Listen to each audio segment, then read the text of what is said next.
it's time to sit back and relax with your favorite drink. And listen.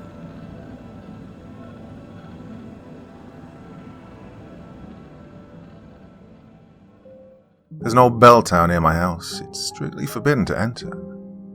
I wish we had never found out why. By Reggaejunkiegee Gee. Part 1. Brian spoke as I caught myself off guard, thinking about Liam. He lay on the grass holding an air rifle I'd got a couple of months ago for my 90th birthday. Aiming down the sight at two magpies pecking at the soil for food, he spoke to himself. "One for sorrow, one for joy," he said, swaying the rifle between the two birds. "One for sorrow, two for..." He hesitated a moment. "Joy," he finished as he pulled the trigger. In a second, the magpie was on its side, one wing flapping wildly while the other never moved at all. The other bird, startled, flew away to safety. The poor thing struggled and tried to run or fly away, but it was too late. The damage was done. Fucking boom. Did you see that shot?" Brian said as he pumped his fist in the air. He was a bit too excited. I looked on and ever so slightly nodded. I was nowhere near as excited to see a bird struggling for its life as he was. This wasn't exactly what I had in mind for the air rifle. Brian began running over to the dying animal. "Oh, come on, Danny, let's go see," he barked as he lit up a cigarette. I took my time following Brian over. He picked up the bird and snapped its neck. I recoiled in shock. "Oh, Brian, for fuck's sake, man. I'm putting it out of its misery," he snapped back. "Still, it's horrible. You're banned from using the gun from now on," I said, picking it up off the ground. "Alright, okay, whatever," he laughed. "Yeah, what are we doing today anyway? Should get some cans and go to the pond." We sometimes got some cans of beer and sat by a pond situated within a country park. Not many people went down that way, but there were a few benches and it was a nice spot to get drunk and hang out. Sure, we could go to pubs and drink like normal people, but we like the calm. We're a little bit more withdrawn than most people. "Whatever, I'm not bothered. Nothing else to do anyway," I replied, looking into the distance. I could see someone walking towards us, but couldn't quite make them out. It was a large field with any number of directions to walk, but they were coming straight for us. "Yeah, who's that?" I asked Brian, squinting my eyes in the sunlight. Brian turned with the dead magpie still in his hand. "No idea. Looks like it could be Sean," he shrugged, sounding like he didn't care. "Okay, so what the fuck is he walking all the way over to us?" I asked, already suspecting the answer. "'Cause I told him we'd be here with the air rifle. Hey, calm down, Danny. Sean's alright." Brian began walking towards him then. Seconds later, I heard Sean's annoying as fuck voice. Sean and I never really got along. He's owed me 30 quid for about 3 years for a start, but apart from that, he's just annoying, smarmy, always act like he knows everything and lies about everything to one-up anything you've done. We always used to say, if you've been to Tenerife, he's been to 11 Reef. Well, Brian loved him though, probably because they drank a lot together. And while I did drink now and then, it was never as much as those two. They also smoked weed occasionally, whereas I never smoked. "Brian, how are you, brother?" Sean said, holding his arms out for a hug. "I'm brilliant, Sean," Brian replied as he reciprocated. I rolled my eyes at the over-exaggerated greetings. "Danny." Sean came over to meet me. "Still a mummy's boy?" He laughed and acted smug, patting my face with his hand, thinking he was hilarious. Good one," I said, looking at the air rifle, imagining myself just firing it into his face. In the past 5 years, Brian had become a bit of a wild card. He started drinking not long after Liam went missing. I had some rough times too, but I dealt with it in different ways. Brian seems to go off the rails a bit. He fell in with a crowd of guys we were in school with, but never really knew at the time.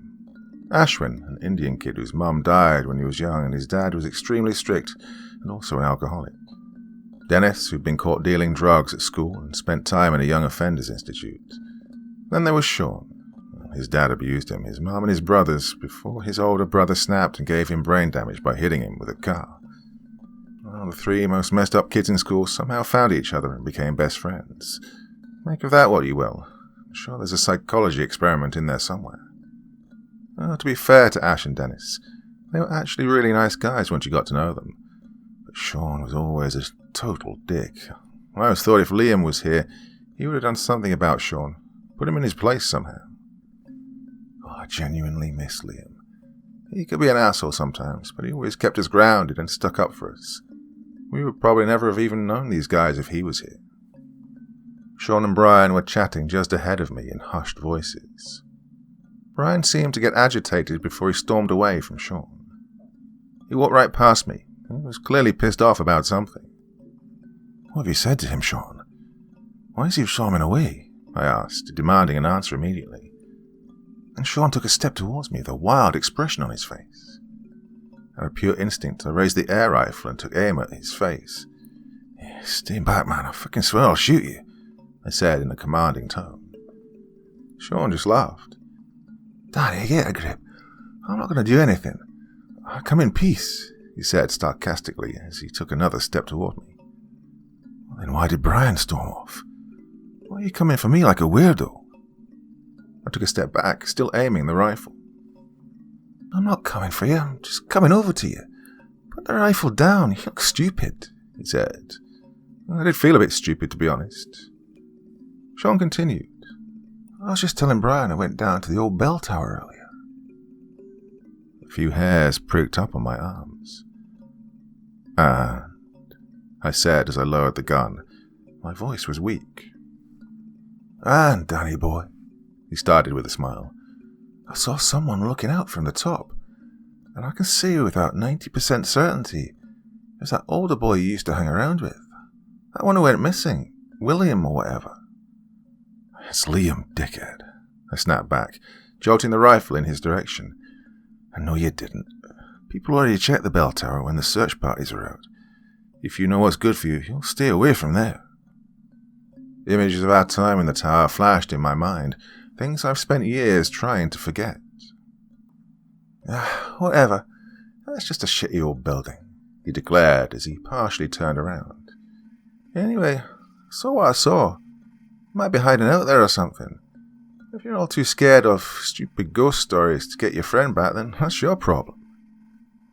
He turned back to me and threw his arms up. Don't shoot the messenger, he said with a high-pitched, unreal sarcasm in his voice and a shit-eating smirk on his face. Sean began walking back the way he came. The urge to shoot him in the back of the head was unbearable.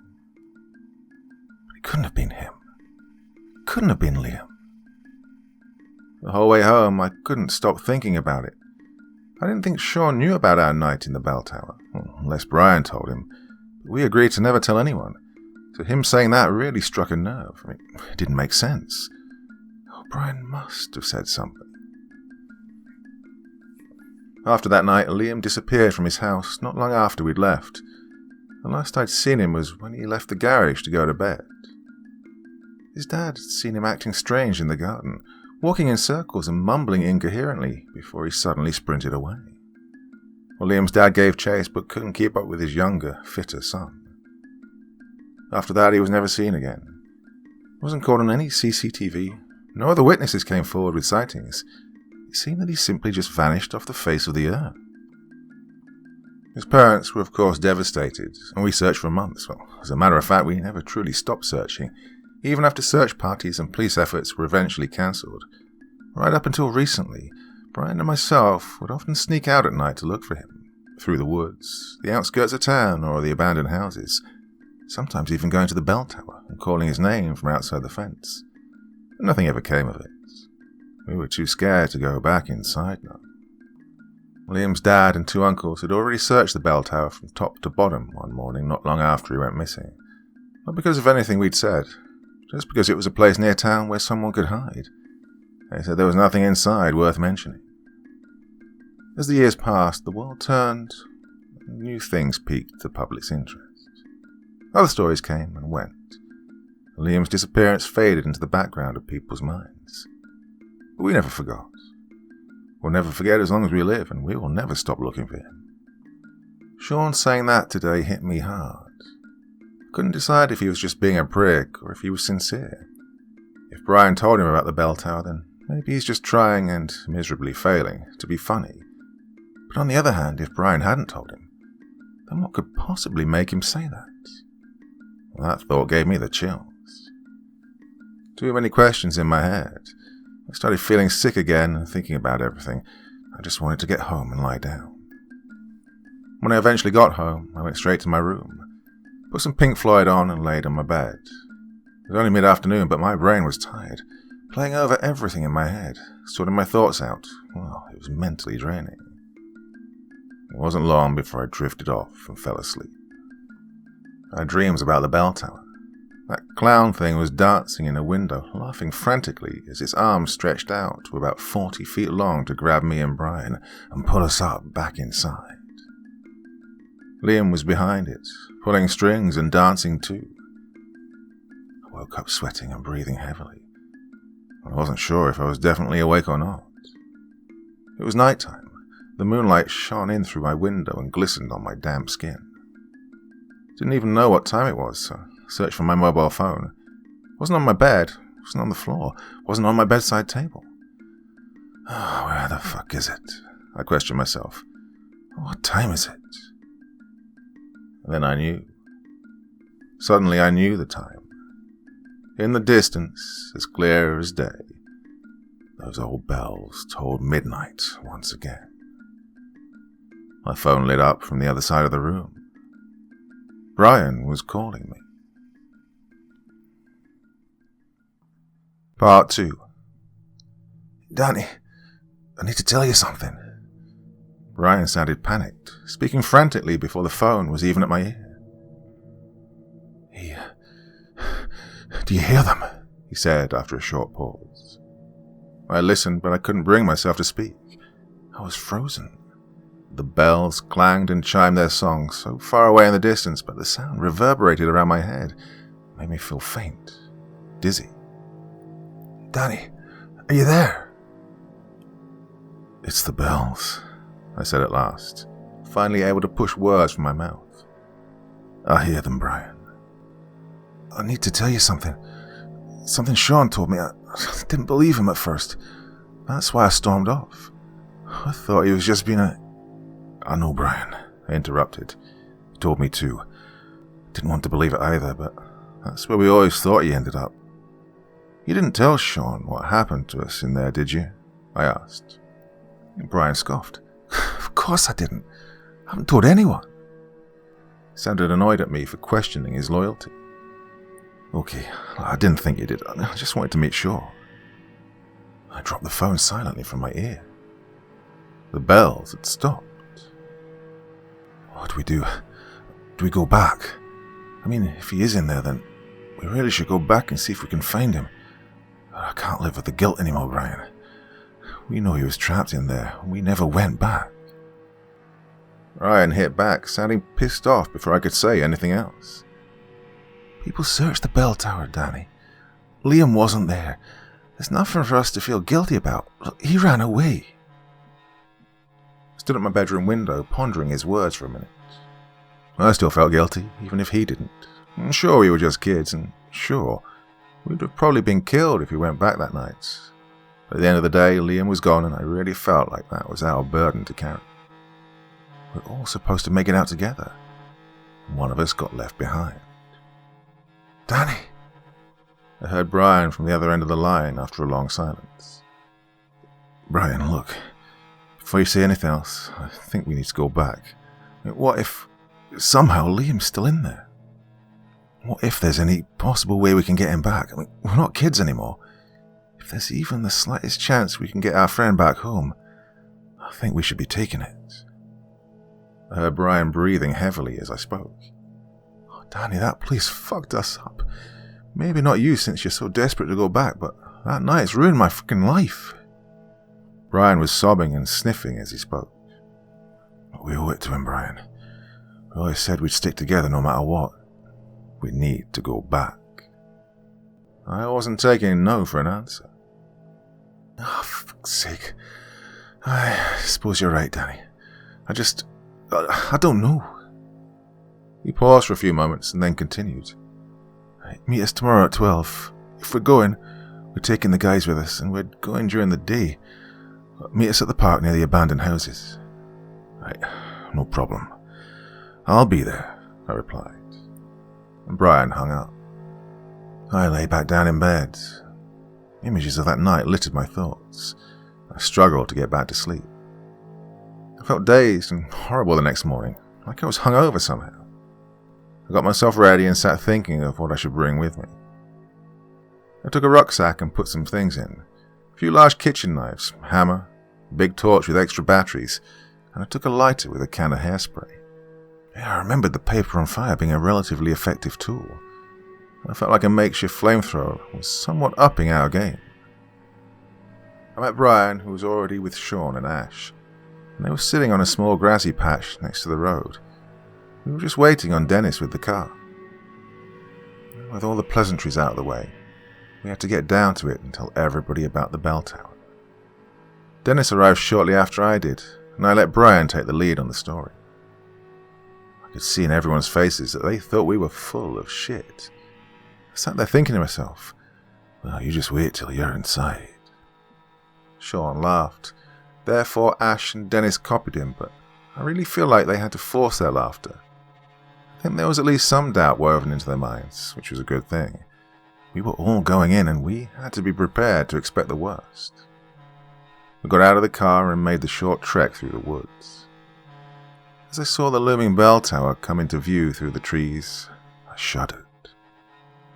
Sean and Ash were messing around and laughing at something, but I couldn't focus. I was already on edge. My mind was already in that tower. As we approached the fence, Brian pulled out a pair of bolt cutters. Good thinking, I said, patting him on the back. Within a minute or so, we'd cut a long slit in the fence, more than enough to part the fence and easily climb through. And, just like that, we were back. Looking up to the arches like we did when we were kids, and had no idea what we were getting into. Oh, and I felt like I was 13 again. I felt scared, but I also felt determined. Determined to prove myself, determined to get my friend back and not let this place haunt my dreams anymore. Before I could say anything, Sean was putting his boot into the wooden door. It began to splinter and crack, and eventually burst open. As simple as that, he chuckled, and walked inside without hesitation. God, I felt like I could actually see the stale air rushing out from the tower as the sulfuric smell that was all too familiar to me met my nose and took me right back to 5 years ago. I looked at Brian. He didn't seem too sure about going in, so we let Dennis and Ash head in first. Not wanting to let anyone out of my sight, I quickly hurried in behind them, and Brian followed suit. Dennis cautiously shuffled along the floor that was strewn with rubble and wood. Dead birds and a mutilated fox lay heaped in a corner, attracting hundreds of flies. Oh, it smells like freaking assholes in here, Ash piped up. Oh, if that smell comes from your asshole, man, I'll go see a doctor ASAP, Sean fired back. They all laughed, all but myself and Brian. We just stood looking up the center of the stairs and landings that snaked the wall all the way up. Dennis was already climbing the first set of stairs. Wait, Brian called to him. We all go together. Nobody splits up. Dennis rolled his eyes. Right, hurry up then. I want to get back home for dinner. I shook my head. These guys have no clue what could be waiting for us up those stairs. We all milled around, checking the rooms before heading in single file to the stairs. As it was around midday, it wasn't too dark, and light spilled in through the doorway, the few windows that weren't boarded up, and through cracks in the wood of those that were boarded up. Dennis was already halfway up, waiting, so we began to walk as we caught up to him. One thing I didn't even think about was bringing a ladder to reach the second floor. God, I could have kicked myself for being such an idiot. I would have if Liam's ladder wasn't already set up perfectly right at the stairs. Brian and I looked at each other, and then he stepped to go forward. I put my hand on his chest. "Hey, wait," I said. The ladder being there made me feel uneasy. "Why is that even there?" I asked. "Well, maybe Liam's dad set it up when they were looking for him," Ryan suggested. What, and his dad, or better yet, his uncle, never thought to question why his ladder was here? I looked up and down. "Hey, what's the hold-up? Why are you two freaking out about a freaking ladder?" Sean spoke loud, shaking his head. "Well, we're just wondering why it's there. How it got there."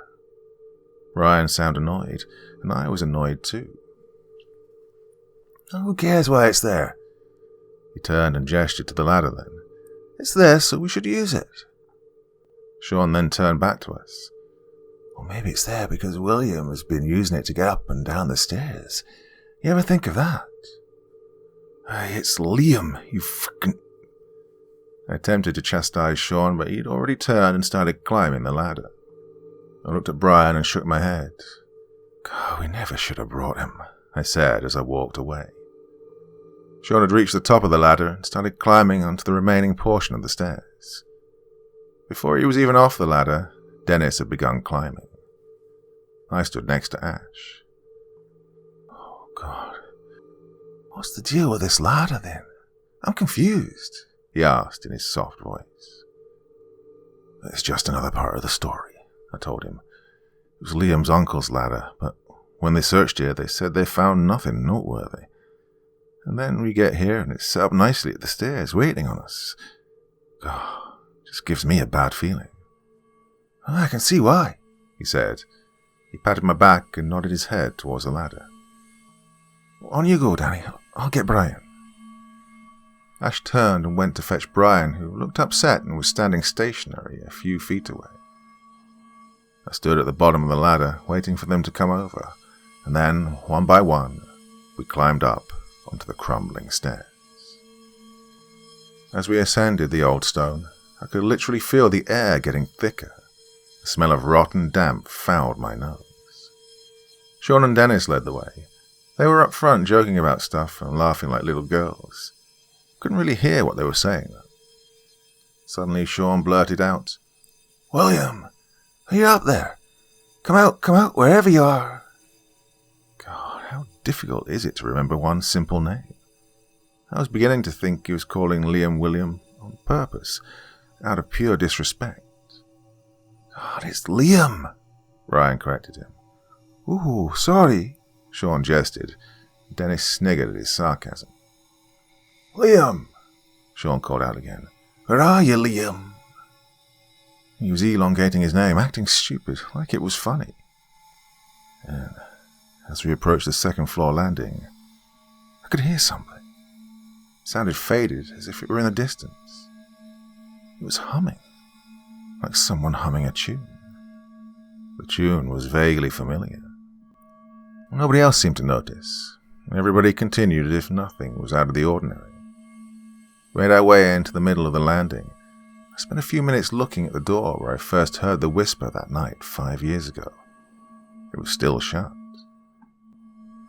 Dennis kicked the door opposite and it swung open. The smell of death rushed out to greet us as we slowly entered. Oh, I remembered this room. The same pile of dead birds lay in the corner. Now nothing more than a pile of bones and matted black feathers. A creaking sound from outside grabbed my attention. I turned, but again nobody seemed fazed. And the humming started again. God, what was that tune? I thought as I racked my brain. Everyone was talking over each other, and I struggled to get a word in. All the while the humming was getting noticeably louder. Hey, does nobody else hear that? Can everybody just shut up for a second and listen? They all stopped, but the humming continued. I could see eyes widening as we all quietly counted in our heads and confirmed to ourselves that all 5 of us were in the room, and there was music coming from somewhere. Hey, what is it? I've heard that before somewhere, Ryan said, keeping his voice low. The humming grew a little louder once more. We stood, absolutely frozen still, and we listened. The humming appeared to sound like it was echoing down a long corridor from another room, growing very gradually louder. Every one of us was dead silent, too frightened to move, and the humming continued. After about 10 or 20 seconds, it broke into a soft singing voice. "What do you see when you turn out the lights? I can't tell you, but I know it's mine," the voice sang. My jaw dropped almost to the floor as I turned to Brian. He was the same, his mouth hung open, his wide eyes beginning to well up. It's... I began, and shook my head. Brian nodded. "I get by with a little help from my friends. I get high with a little help from my friends. Gonna try with a little help from my friends." The voice, it felt almost forgotten, yet so familiar it made my hair stand up and my gut wrench. "That's Liam," Brian whispered. That's that song he..." Brian never got to finish his sentence. The door slammed shut with such force we all jumped back. Sean laughed nervously. "Right, enough's enough. I'm getting out of here." He stormed over to the door and pulled it open. Ash and Dennis were right behind it. I could already see the darkness for myself. The tide had turned, the air had changed, and we weren't alone anymore. "Oh my God!" Ash exclaimed as Sean stood trembling, still holding the door handle. I ran over, but Brian never moved. Directly across the landing, the door was now open. I could see into that room for the first time. Liam sat on the floor. A dim candle flickering in front of him cast dancing shadows, distorting his face.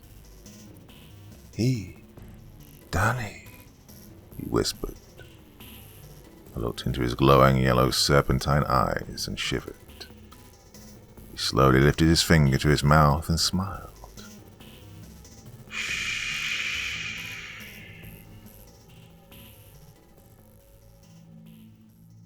Part 3.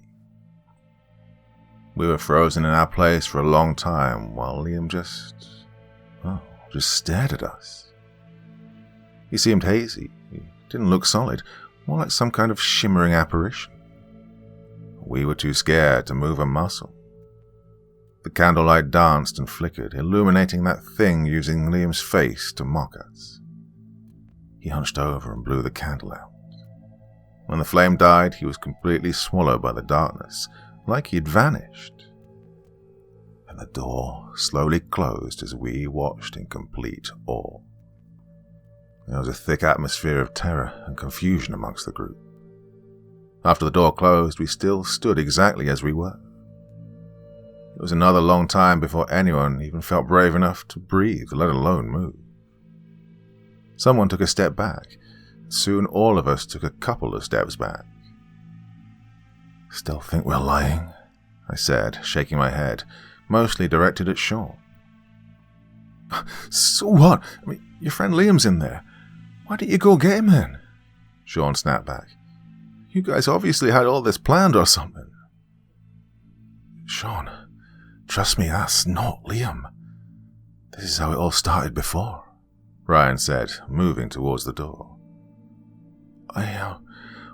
We should just leave, I think," Ash suggested. "Oh, fuck that. No, this is all bullshit. It's all stupid stories. They've just told him to sit there and try and scare us," Sean blurted out, seemingly in some sort of rage. "Sean, listen to yourself. You're saying our friend, who's been missing for 5 years, just popped up so we could all play a prank on you? Are you out of your bloody mind?" I couldn't believe what I was hearing. "Whatever. I'm not leaving. You're all just full of shite," he exclaimed before heading back to the door. "Right, I'll go into that room and prove it's him, that he's been hiding in here." "Oh, you're insane, man. You're literally insane," Brian said. Come on, whoever's leaving with me, let's go. So myself, Brian and Ash began walking to the stairs. Dennis hung around looking at Sean. Come on, Sean, let's go, man, Dennis said with his hand on Sean's back. Well, you can go if you want, mate. I'm going to look around a bit more. Sean began walking over to the room where he'd seen Liam.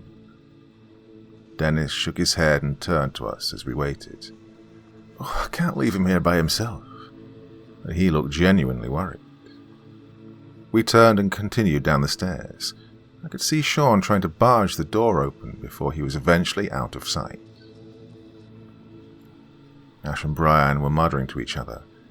Couldn't hear what they were saying as I was listening for anything unusual coming from up the stairs. As we got to the ladder, Ash was having second thoughts about leaving anyone behind. Whatever Brian had been telling him had obviously shaken him up. Look, we should probably get them, he said. Brian looked at me, and then Ash. Look, man, me and Danny have been through a lot in here. We came to see if we could get Liam back, and I feel like it's pretty obvious that isn't happening. I'm not going back. If you want to go, then go. I'm going home. Sorry, man.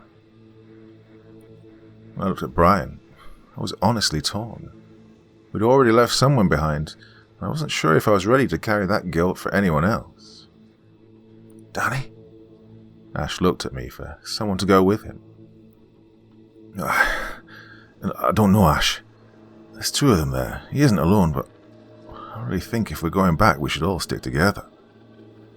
I shrugged. I was struggling to make any kind of decision here. It was already a bad thing we let someone out of our sights. I already felt like if we did go back, I wouldn't be able to trust either of them now.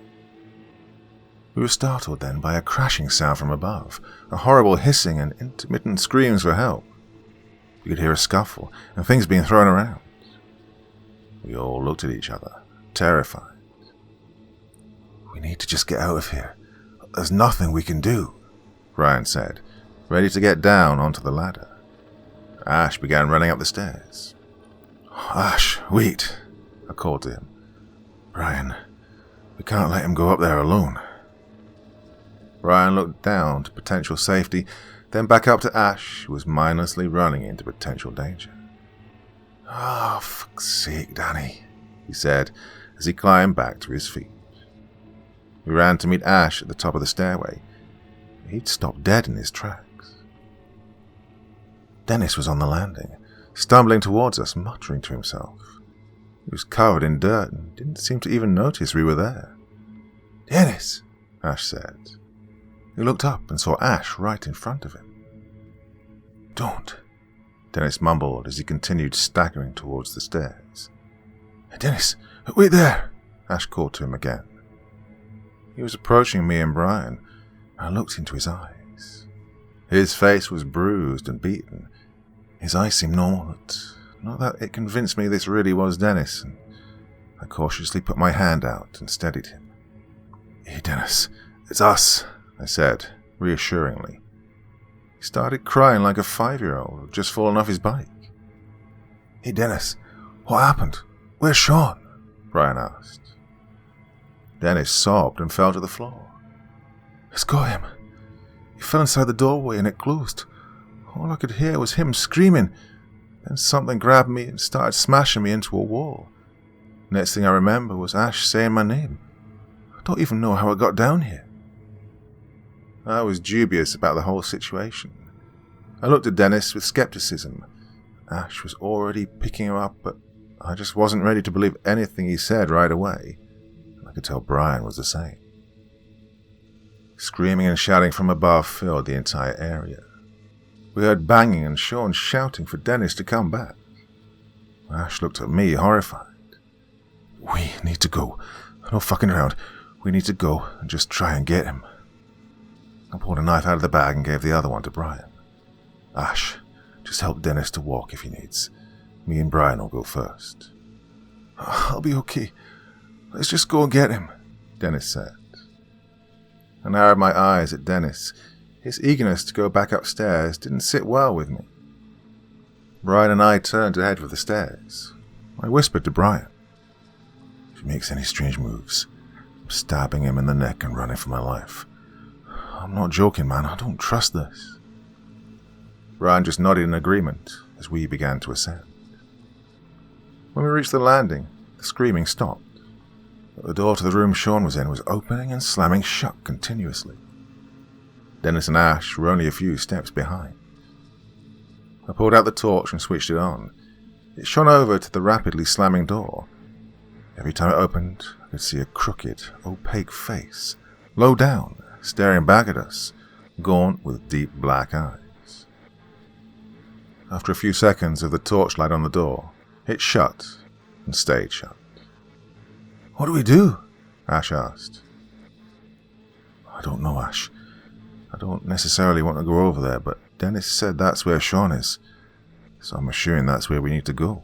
I snapped back, feeling pretty pissed off that we'd had to come back because Sean wanted to act like a big hard man. The four of us crept onto the landing. I had the bigger of the two knives held out in one hand in front of me and my torch in the other. I went first. The others kept quietly close.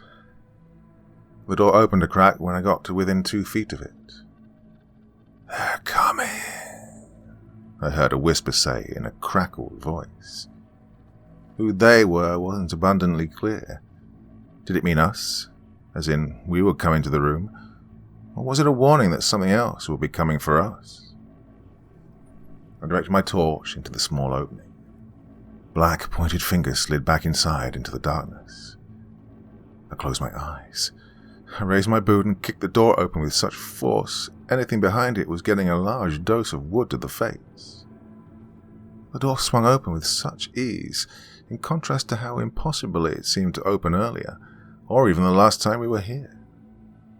I swung and stabbed the knife indiscriminately in and around the opening. Nobody else made a sound. When I opened my eyes, my torch lit the room, and we found nobody inside. Brian gave a light shove to my shoulder, urging me to keep going, so we carefully entered the room. I'd never seen behind this door, so everything was as new to me as it was to Ash and Dennis. There were barred windows, broken wooden beds with shackles cemented into the walls and floor near each one. The floor felt almost sticky. Some kind of tar-like substance had been intentionally spilled all around, making weird shapes on the ground. The stone-circled fire pit sat in the center, and there were crude drawings and symbols lying in the walls. And the smell was unbearable. I choked. I had to leave, and the others weren't far behind. "What was all that shit?" Ash asked, coughing as he spoke. "No idea, man. Let's just not go in there again, though, eh?" I said, catching my breath. Dennis seemed okay, which drew a little more suspicion on him. Well, from me and Brian, at least. I could see Brian glancing at him every now and then. I was reluctant to take my eyes off him myself. We looked up the stairs. It led to the 4th floor. I didn't want to go any further, but it looked like we had to. If anything, I didn't want to reach those bells again. Dennis and Ash had already started climbing the stairs. I looked at my knife, then I looked to Brian. We both followed, keeping a few steps behind. I almost fell down the stairs when the door to the room we were just in slammed shut. Ash whimpered. "I don't like this. I want to get out of here." "We all do, Ash. Just make sure we stick together and we'll make it," I said to him, trying to calm him down. We approached the 4th landing. To the right I saw the door to our base room. It was slightly ajar. "Hey Brian, that's the safe room we were in last time. We should go in there." I flashed the torch over to the door. "I forgot about that," he said. "Hey, everybody, head in there," Brian commanded, pushing past Ash and Dennis. Entering that room again, it felt exactly as it did before. Safe. Comforting. I don't know why, but this room seemed completely detached from the rest of the building. The old cabinets and broken ancient furniture still sat where we'd left them. I made my way to the window and I looked out. This time it wasn't sadness I felt looking outside. It was determination. I was determined to get all of us out of here alive. As I looked out, the wind was brushing the trees. I could almost smell the fresh air as I gazed up to the moon and the stars above, and began to wonder, why the fuck were the moon and the stars out? And it couldn't have been any later than 2 or 3 p.m. Guys, I started, glaring with confusion at the darkened forest surrounding us. Well, nobody noticed. They were all looking around and chatting amongst themselves. Guys, I called again. I turned to see everyone stop what they were doing and look over to me. Not one of them seemed shocked. Doesn't, anybody see anything wrong here? I asked, bewildered by the fact that still none of them had any idea what I was talking about. Look, I pointed out the window. Well, they all looked at me like I was insane. Oh my God. I put my hand on my face. Brian, what time is it? He twigged straight away. I saw the second his mind had put it together, and his jaw dropped. What the fuck? How long have we been in here for? Ash and Dennis looked equally shocked as they realized. I don't know. 2 hours max, I'd say, Ash said. And the wind outside began to howl. I looked out again, absolutely dumbfounded at what I was looking at. Bumps and scraping noises accompanied the howling wind. The window seemed to rattle in its frame. Something stirred inside the room. One of the smaller cabinets started to shake, getting progressively more violent. We all took a few steps back and huddled together. And then it stopped. The soft click of a latch broke the silence, and the cabinet door creaked open. Liam's head poked out of the partially open door. Here, come and look at this, he said as his face disappeared back inside. We stood silent. Just head for the door, I said to everyone. We inched to the side, never taking our eyes off the cabinet in front of us. Another click of a door opening behind us. We all turned in unison. The cupboard door had opened only about an inch, but a hand began to emerge, sliding along the other door that was still closed. Long pointed fingers tapped and scraped the old wood as they danced along the cabinet door. The arm began to stretch out, quickly getting longer and longer as he made its way to the door to the landing. We kept moving, taking small but quick steps, and we made it to the door first.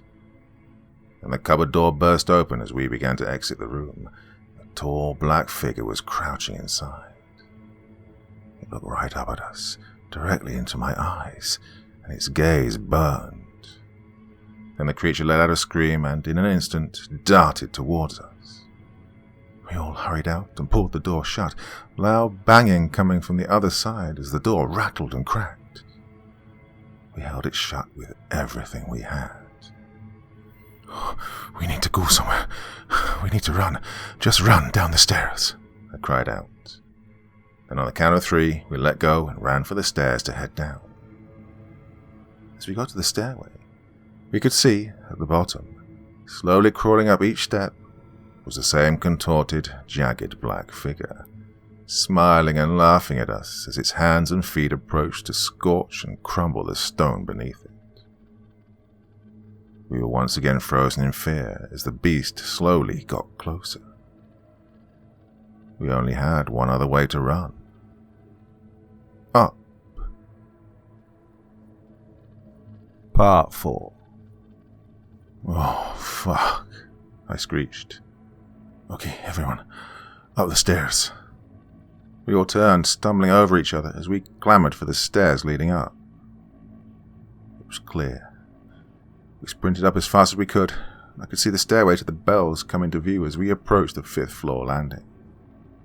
The 2 rooms on either side of the stairs had closed doors. We could hear faint whimpering coming from one of the rooms. We couldn't tell which one. Maybe it was both. I couldn't think straight. The left door was where we'd found Liam lying in some sort of ritualistic manner, and the right door? Well, we'd never seen what lay behind the right door. We took a minute to catch our breath. Ash and Dennis seemed to recognize the whimpering as coming from Sean, but like me, they couldn't tell where it was coming from. "We need to pick a room to try first," Brian said. "We found Liam in that room before." He continued gesturing to the left door. "Yeah, there was something in that other one. We didn't go in there," I added. Dennis looked at both doors. "Why don't we just do 2 of us in each?" he asked. Ash glanced at us approvingly. "No, we stay together, no splitting up. Dennis," Brian cut in, using air quotes when he said the name Dennis. "What the fuck is that supposed to mean?" Dennis snapped back sharply. "Oh, you tell me. You're constantly trying to split us up. Are you even who you say you are?" Brian stepped forward now, waving his knife. "Oh, you're fucking paranoid, Brian. Put that knife away. You look like..." "Oh, everyone shut up," I interrupted. "We need to stick together. Stop fighting. Let's just try the left one first, and we all go," I said, as I ushered Ash and Dennis in front of us. I gave Brian a stern look. He wasn't too pleased. "Oh, come on, Brian. We can do this, man. Just keep it together." I patted his back, and we followed the others. We slowly walked to the door, listening intently for any noises, either from inside or anywhere, really. Then Ash pushed the door open. Just like before, Sean lay in almost exactly the same way Liam had 5 years ago, although he was awake and he was just weeping to himself. Lying in matted tar-like mud, surrounded by crystals and symbols, clothes torn and ragged with cuts and burns all over his body. He didn't even see us come in. Ash strode over to see Sean. "Sean, it's us, man. We need to get you up.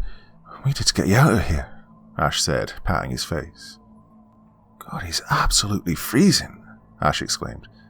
"Come on, mate. Time to get up." Sean still failed to recognize Ash's presence, or any of us for that matter. He just wept and mumbled to himself. We staggered out to the landing with Sean. The whimpering from the other room was still audible. "Should we, Jake?" I asked reluctantly. "Well, I don't know, man. We've got Sean. We should just go," Brian replied. "Oh, yeah, we do, but what about Liam? I mean, you never know. What if he could be in there?" "Danny," Brian started with a look of disapproval. "Okay, shout him then. Don't go in, just shout his name." Put my ear to the door and could hear the whimpering of someone on the other side, and I hesitated. "Liam," I called out. Silence. "Liam," I called again, putting my ear to the door. Who's there? Who's there? Please, whoever's there, please, help me." I took a step back in shock. I mean, it was Liam's voice, but was this another trick? I looked at Brian. He wasn't happy to see me contemplating kicking this door in. "I need to, Brian," I said as I passed him my bag. "We have to take any chance we get." Brian shook his head. I turned and kicked the door. Well, the latch broke pretty easily. A thick wave of dust rushed from the dark room, and the smell was putrid. I could see a figure a few feet away. "Danny," he said. He fell to his knees and began to cry. "Oh, Danny," he sobbed. He came closer to me. I was absolutely shocked at the sight of his emaciated face, his drawn-in cheeks, eyes sunken into the sockets. His head looked little more than a skull. His dark, cavernous mouth bore little to no teeth and was rounded by cracked lips, blackened by old, dried blood. God, his body looked frail and skeletal, covered in cuts and bruises. His clothes were almost non-existent. He crawled over to me. I sat on the ground before him. "Oh, Liam, I'm so sorry, man. Can we get you out of here now? Can we get you home?" I asked him, hoping I could lift any part of his spirits.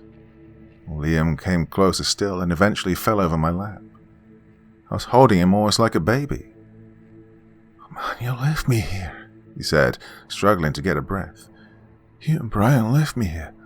Why did you leave me here?" My eyes whirled. God, I hated myself. Looking at him like this made me feel 100 times worse. "Danny!" I heard Brian call to me. "Leave him. We need to go." His voice was straight to the point and serious. I couldn't see what Brian was seeing, but I didn't have to. I already knew. I already knew it wasn't Liam. But seeing him in this state made me think about what really happened to him. Was this how he ended up? I truly think we are being shown what became of Liam. I cried as his limp body lay across my lap, struggling to breathe, struggling to stay alive. God, is this what his last moments were like? I thought about his family, how hard it had been for them, losing their son, suspicion constantly drawn on them, dealing with daily accusations about his disappearance when we know they had nothing to do with it. Liam coughed and spluttered. Some horrible black saliva landed on my arm. I looked into his yellow eyes, and I knew it wasn't him. "Danny, we need to go, like now," Brian called again, more urgency in his tone. I put my knife to Liam's throat.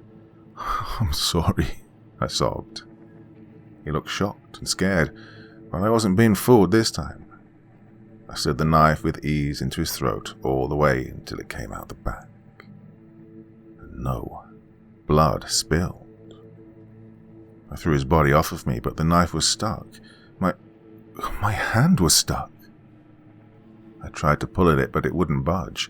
Purple and black veins twisted out from the wound, snaked up the blade and onto the handle, around my hand, and twisted all the way up to my shoulder, binding me with so much strength I lost the feeling in my arm. Liam's body went into convulsions. His bones snapped and his limbs contorted. His head fell further back as his neck elongated, pulling the knife and my arm with it. Two burning hands on the end of impossibly long arms grabbed my face. I'd let myself get caught. If I wasn't so terrified, I'd be asking myself, how could I be so stupid? There was no chance I was getting away this time. "Danny!" I heard Brian scream. "Just run," I told them.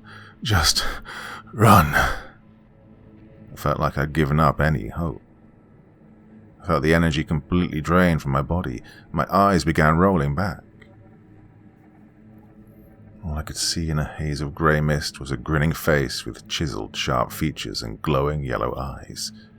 A face of coal, of smouldering ash. I couldn't help but think that this is probably the end for me. I could hear the bells. I could feel the wind on my face. There was nothing I could do. My body was paralyzed. The face got closer to me. The bells rang louder. The hot, arid, sulfuric stench of the beast's breath filled my lungs. I choked. I couldn't breathe. This was it. I'd let myself linger too long, and I was caught. The creature jolted. A terribly painful shock ran through my body like a bolt of lightning. The startled face twisted in ways I couldn't even imagine being possible. I was mesmerized by the control this thing had over every part of itself. I could see the yellow eyes grow brighter. The beast looked into the distance. A bright orange glow came from above me, getting progressively bigger and brighter, like a sunrise over a clear sky, gradually coming more into view. A huge chaotic ball of fire seemed to burn right before me, continuous, never faltering. Was this some kind of message from beyond? God, what was this? The beast recoiled in fear, and what seemed like pain. I could feel my life draining from me as it latched onto my body with everything it had. Slowly, the burning on my arms and legs began to ease. My body regained mobility. I could feel again. My senses had started to process my surroundings more efficiently, and I was able to understand what was happening. The bells had stopped. The wind had stopped. The pain, the confusion, the feeling of being drained on my very soul, it had all stopped in an instant, as I was able to sit up and see Brian standing in front of me with a can of hairspray and a lighter in his hands. He looked at me. By the expression on his face, I could tell I must have been in a bit of a bad state. Brian offered his hand. I lifted my arm to take it. Pain shot through my whole body. Brian helped me up to my feet, and I noticed we were at the bells. "God, how did I get up here?" I asked. I had no idea how long ago I'd blacked out, or how I'd ended up at the bells. "I don't know. We got thrown from the room and the door slammed shut.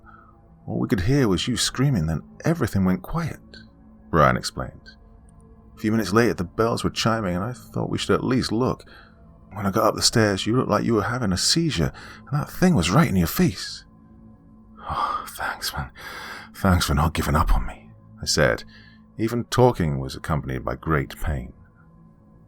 I looked around. "Yeah, where's everyone else?" "They're downstairs. They didn't want to go any higher," Brian replied, sounding disappointed. "William's not coming back, is he?" My head hung in shame as I spoke. "I don't think so, Danny.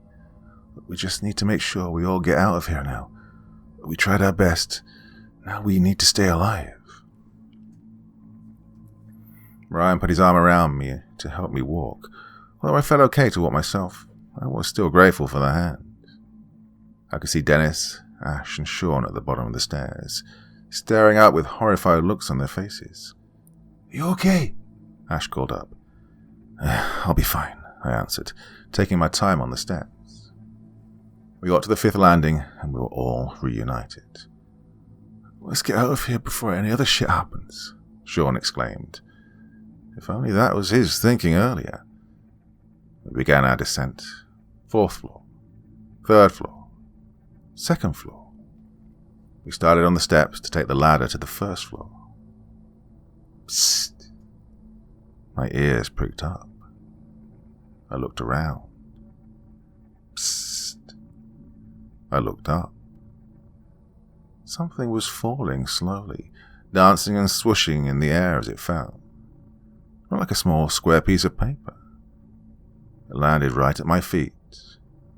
It was a Polaroid.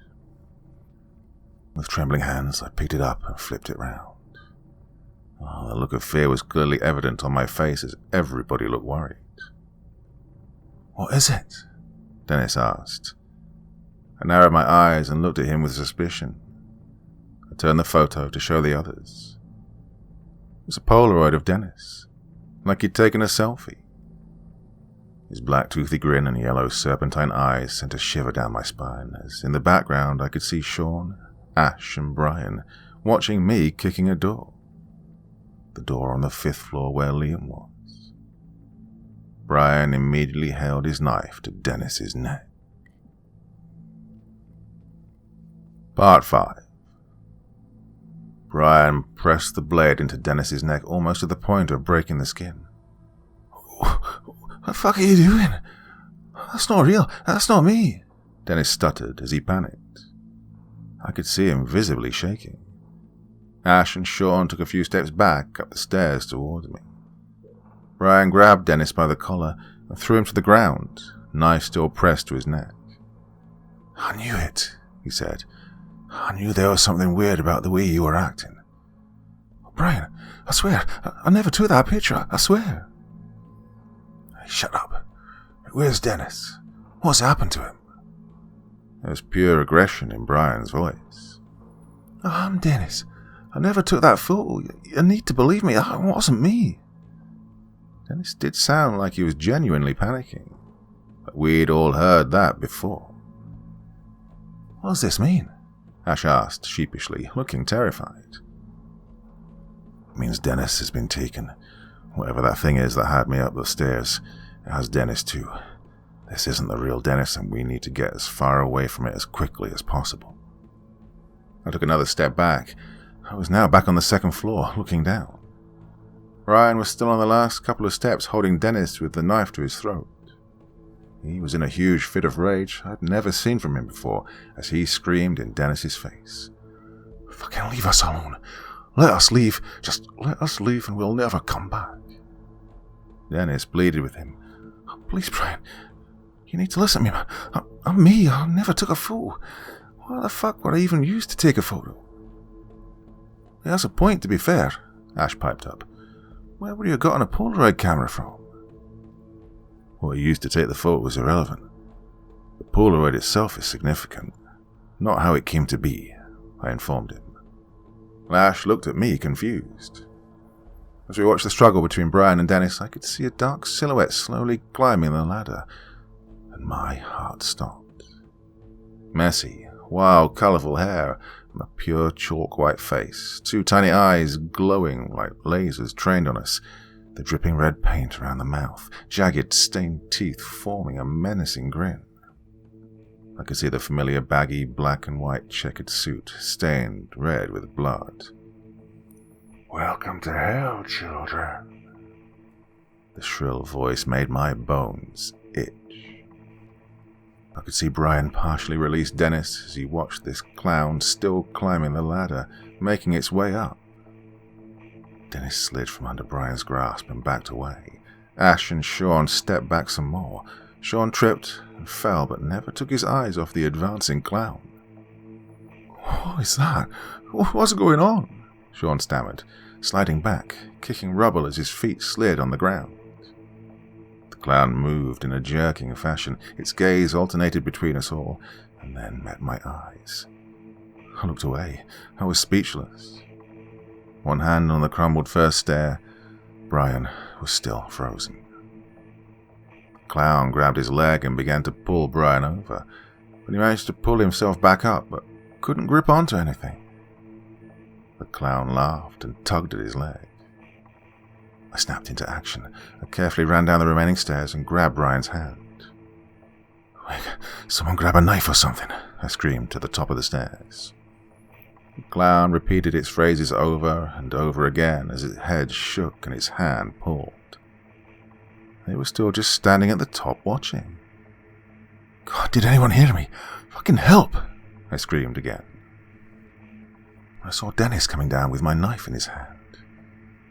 My heart sank a little. I wasn't too sure how this would play out. He reached me and took another 2 steps down until he was level with Brian's head. I closed my eyes as Brian raised the knife. I heard frantic hacking sounds and ear-piercing screams. I opened my eyes. Dennis had almost chopped the clown's arm off. He brought the large blade down 2 or 3 more times, and the clown almost fell backwards as Brian was quickly released. Brian made a swift move forward and booted the clown in the face. Fucking clown," he cried, his voice shaking with fear and anger. I peered over the edge. The clown was gone. Its arm remained with a tight grip on Brian's leg, but the clown was completely gone. "Get this thing off me," Brian said as he desperately pulled at the severed arm. "Hey, everyone, just get down and get out of here now," Brian commanded, and we all obeyed. We climbed down the ladder. Brian went first, then I went, happy not to fall off this time. Dennis next, and as we bolted for the door, Dennis held the ladder steady for Ash and Sean. The front door was closed, but I could see cracks of light through the splintered wood. Couldn't get out of there fast enough. We almost fell in a heap as we scrambled through the door. Ash emerged and fell immediately to the grass. Then Sean, who stopped at the threshold and looked back to Dennis. There was an almighty clatter of metal from inside. It sounded like the ladder. "Dennis!" Sean yelped as he darted back inside. Ash looked shocked. He got up and looked inside to see what was going on. "Oh my God, Dennis," he said as he disappeared back into the building. Brian and I approached the doorway cautiously. We could see them moving around, picking Dennis up off the ground. 10 or 15 seconds later, Ash and Sean came walking out with Dennis hanging over their shoulders. "The ladder fell and smacked his head," Sean said. Dennis had blood-soaked hair with some more dribbling down his face. "Well, he can't drive then. Someone grab his keys," Brian said, holding out his hand. Ash fumbled around in one of Dennis's pockets and produced a car key. We found the slit in the fence and let Ash and Sean maneuver Dennis through. I could feel eyes on me from somewhere. I didn't feel threatened, I just felt like I was being watched. I then turned and looked the old bell tower up and down. I vowed to myself I would never return to this place. As my gaze reached the top, in one of the arches, Liam sat on the stone ledge watching us. He looked exactly like I remembered him from 5 years ago. I waved up at him. He didn't respond. He looked sad. My gut wrenched seeing him looking normal again. I felt crippling guilt. Brian looked at me as I was holding my hand up. "What are you doing?" he said as he turned and looked up. "It's Liam," I replied, looking to see his reaction. Brian looked and I looked back, but he was gone. Barely a word was spoken in the car. Ash, Sean and Dennis sat in the back. I sat in the front and Brian drove. He dropped the keys at Sean's house and assured Dennis he'd drop me off and return the car before walking home. Dennis didn't seem to care. They were all too quick to get out of the car and rush into Sean's house. The sun was low in the sky, and the light burned my eyes. It felt nice driving with the window down. The air cooled my face and made me feel better. But my body and my mind felt exhausted. "Never again," Brian said. It's the first thing he'd said the whole journey. "Oh, definitely never again," I replied. I really meant it. I would never set foot within the perimeter of that fence. Brian pulled up to my house and parked. He looked at me. He wanted to say something but couldn't. I could see sadness in his eyes. "Liam's never coming back. We need to accept that and move on," he said eventually. "I know. I just hate carrying that guilt with me everywhere, every day." Brian put his hand on my shoulder. "I know, Danny. I do too. We'll get through it, man. Always stick together no matter what." I nodded. I got out of the car and Brian drove away. Nobody seemed to be home, so I went in, got some water, and went to my room to lie down. I needed to have a bath or something to help with all the pains over my body, but I was just too tired. I was watching a TV program called Still Game. I wanted something funny to try and take my mind off everything, and before I knew it, I must have blacked out at some point. It was night time, and the TV was about 12 episodes ahead of where I last remembered. I'd had a couple of text messages and a few missed calls from Brian. The first one was 4 hours ago, and it read, "Just dropped the car off at Sean's. Tried to see how Dennis was doing, but they wouldn't answer the door. On my way home now. Hope you're all right, mate." The next message, from only 30 minutes ago, said, "Tried phoning a few times. Are you okay, Danny?" I should probably phone him. And something tapped on my window. I froze. It happened again.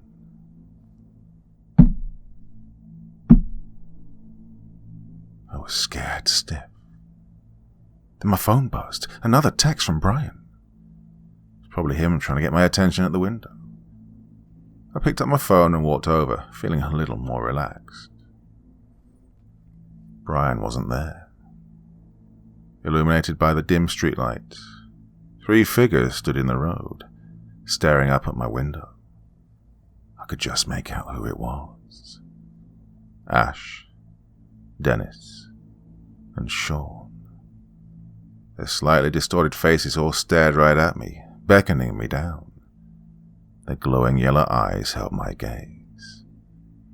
I shuddered, and I was startled when my phone started ringing. Brian was phoning me. I put the phone to my ear without saying anything. I couldn't think of any words. "Danny, something weird as fuck has just happened. I'm gonna try and come round yours, man. I don't want to be by myself." Brian sounded frantic. "No, don't," I said. "What?" "Don't, Brian," I repeated. He was silent for a while. Are they there too?"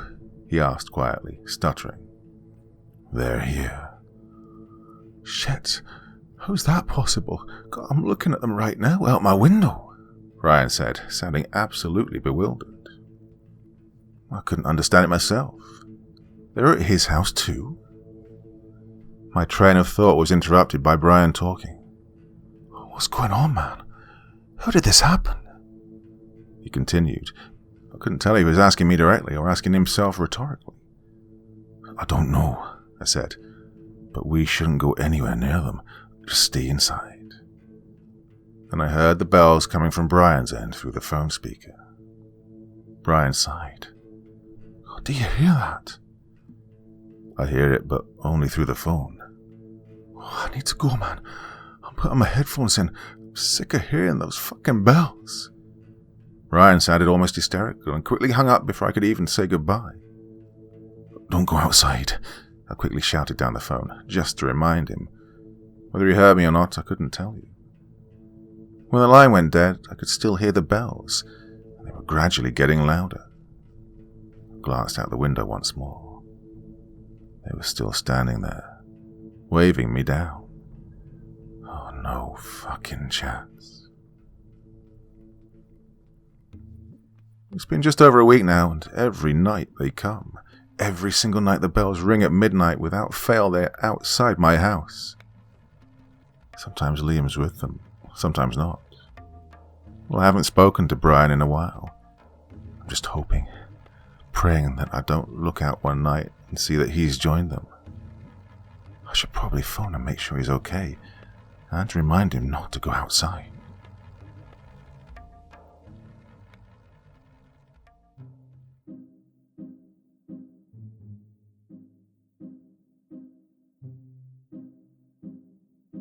So another brilliant installment, well, 5 parts there to this saga by the wonderful Reggae Junkie Gee. So yeah, feels like it's got legs, this one, doesn't it? You can just keep going and going and going. The universe returned to the same bell tower, but things have expanded, and really intrigued to see if this is going to keep going. You've got all these other characters now involved, and well, more and more exciting as things develop. Hope you're enjoying this series as much as I am. Really is a joy, and it's super creepy. So for a while I wasn't doing anything that creepy, but kind of getting back into it now with these scary horror stories, so hope you're enjoying that. Well, enough for this evening. Back again as usual sometime soon. Till then, my dear friends, very, very sweet dreams, and bye-bye.